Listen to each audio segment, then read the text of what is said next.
Hey guys, welcome back to this channel. In this video, I'll be showing you guys how you can create this disappearing person or object on a CapCut PC.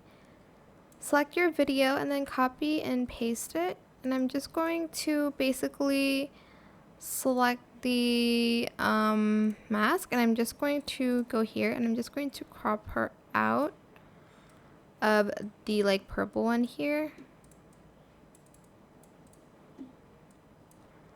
Then I'm just going to scale it up here until it's on.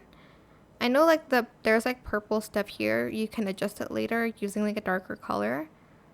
Then you are just going to want to go to transitions here, and you're going to select, you're going to type in mix and adjust it, and that is it. Super simple. I hope it was helpful for you guys. Don't forget to like, comment, share. I think I'm just going to add it a little bit here.